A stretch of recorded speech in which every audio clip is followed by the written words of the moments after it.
ঢাকার মধ্যে যে কটা সুন্দর আবাসিক এলাকা আছে তার মধ্যে বনানী একটা, এটা বনানী। বনানীতে বেশ এক্সপেন্সিভ এলাকা।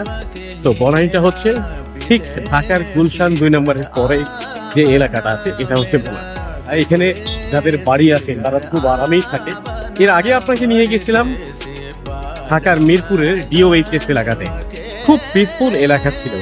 তবে এটা ওরকম পিসফুল নয় যদিও, তারপরেও মোটামুটি এক্সপেন্সিভ এবং অ্যারিস্টিকেটেড ফ্যামিলি যারা থাকে তারা মোটামুটি এইসব এলাকাতেই বসবাস করে থাকে।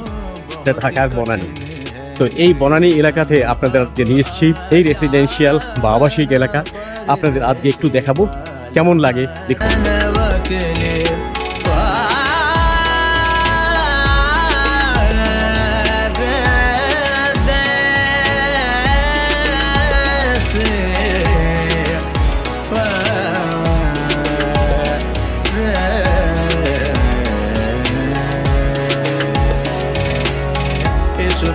বাংলাদেশে যে কটা সুন্দর আবাসিক এলাকা আছে তার মধ্যে অবশ্যই এটা একটা।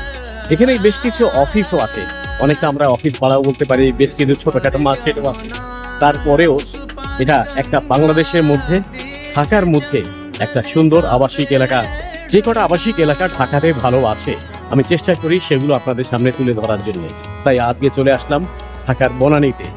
আরো কিছু আবাসিক এলাকা দেখি কেমন লাগে, আমার সঙ্গে।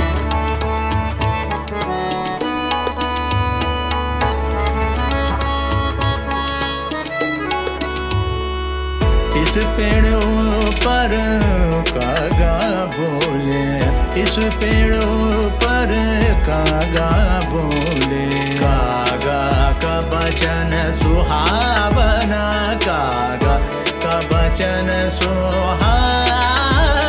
परदेसी बाल मैदान वकीली, परदेसी बाल मैदान वकीली, परदेसी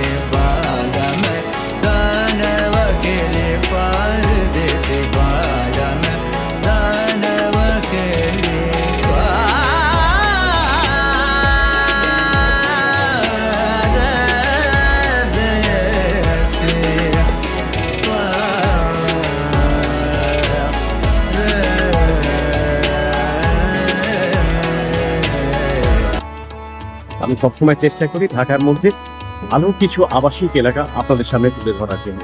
চেষ্টা করি ভালো ভালো এলাকা, ভালো ভালো স্পটগুলো আপনাদের সামনে প্রেজেন্টেশন করার জন্য। তাই আজকে চলে এসেছিলাম ঢাকার বনানী এলাকা। যদি ভালো লেগেই থাকে তাহলে কমেন্টস করুন, আমি উৎসাহিত হব আপনাদের আরও কিছু ভালো আবাসিক এলাকা উপহার দেওয়ার জন্য। আমার সঙ্গেই থাকুন সব সময়।